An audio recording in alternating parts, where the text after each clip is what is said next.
Amazon Kindle Oasis, 2017, Review, Total Immersion. After its release, the Kindle is a curiosity.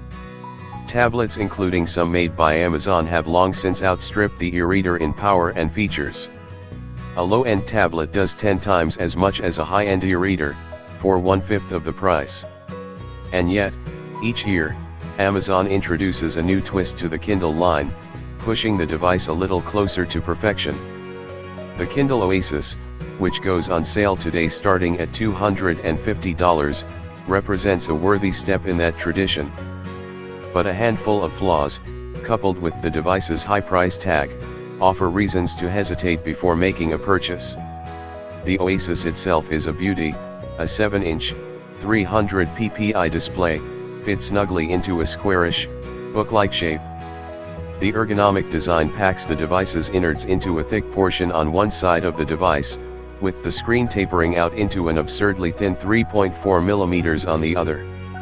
As a result, the Oasis balances beautifully in the hand. The center of gravity always rests in your palm, no matter which hand you're reading with. An accelerometer rotates the page when you switch hands, and the page transitions are the fastest I've ever seen on an e-ink display. At 194 grams, the Oasis weighs 10 grams less than its more affordable cousin, the Kindle Paperwhite, and only 56 grams more than an iPhone 7. The Oasis isn't pocketable the way a phone is not in my pockets, anyway, but it passed my subway test. Standing shoulder to shoulder with passengers inside a crowded San Francisco Muni train, I comfortably held the Oasis for the duration of 30-minute commute without tiring my arms. As usual, you navigate the Kindle primarily using page turn buttons on the thicker end of the device. You can also turn pages by tapping directly on either side of the screen, but I found the tap targets much too wide. Usually, when I went to define a word, or highlight a passage, I inadvertently turned the page first.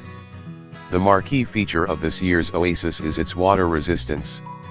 Amazon says you should feel comfortable taking it into the tub, the pool, or the ocean. The Oasis is designed to work after immersion in up to 2 meters in water for up to an hour. We splashed water on our Kindle during a photo shoot and experienced no problems afterward, but were unable to do more rigorous dunk testing during the weekend we had to review the device. The Oasis does not have speakers, but it pairs easily with Bluetooth headphones for listening to books through Amazon's Audible service. Connecting the device to my AirPods was a snap, though I found the Oasis was greedy with the connection.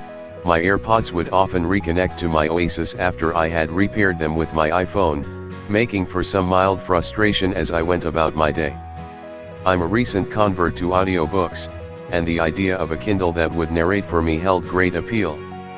One of Amazon's most underrated services is WhisperSync, which syncs your place in a book across all your devices and, if you have bought the audiobook as well, the audio narration. In practice, this means that I can read a book on the subway and then have it narrated for me as I walk the last 10 minutes or so to my office, maximizing the time I can spend in the world of a book.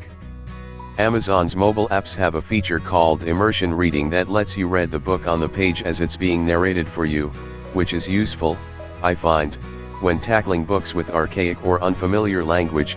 I recently slogged through Crime and Punishment, or books with unconventional structures, such as George Saunders' marvelous Lincoln in the Bardo, which has an audiobook that features 166 narrators. Keeping my eyes on the page as the narrators read draws me further into the world of the story, while still leaving room for the narrators' performances to bring life to the text. Bizarrely, the Oasis does not support immersion reading. You can read your book, or you can have the Kindle read to you through your Bluetooth speakers, but you can't do both. Tap the Switch to Listening button in the top menu and the Oasis switches to a static page showing the time left in the chapter, a grayscale picture of the cover, and various audio controls. On one hand, immersion reading likely accounts for a tiny fraction of the books consumed on Kindles primarily because doing so requires buying the e-book and the audiobook separately. On the other hand, it's exactly the kind of serious reader feature that the Oasis is seemingly built to support. The fact that the free Kindle app on my iPhone allows for more immersive reading than a $250 reading machine feels deeply unfortunate. In most other ways, though, the Oasis lives up to the promise of a premium e-reader. If you read your Kindle for 30 minutes a day with wireless and Bluetooth off, and set your backlight at about 40% of maximum, Amazon says the Oasis will last for 6 weeks on a single charge. In a world where I am still charging my phone multiple times per day, even a week without having to charge a device feels like a luxury. Battery life remains the single best reason to choose an e-ink display over the far more beautiful displays found on tablets. For readers who wish to more fully customize their experience, the Oasis comes with 8 fonts, in 14 sizes, at 5 different levels of boldness. If you're sensitive to the light, you can invert the display to display white text on a black background. You can also enlarge the display of icons on the home screen and library, which may be especially useful for older readers. An ambient light display can adjust the brightness for you automatically. But despite the annual introduction of new features, the Kindle is still defined by what it can't do. It can't check Facebook or post to Instagram. It can't show notifications when you get a new email. Despite what it calls an experimental browser, it is not designed for extensive web surfing. The promise of the Kindle is that you can leave the rest of the world behind for a while, so as to better surrender yourself to the story you have chosen. It is a single-purpose tool, but that purpose is powerful, and explains the enduring appeal of the Kindle in a world that has largely passed it by. I have spent countless weekend mornings in coffee shops trying to force my way through one novel or another on my iPad, only to find myself distracted by a tweet, a text, or a game. The Oasis feels downright meditative by comparison.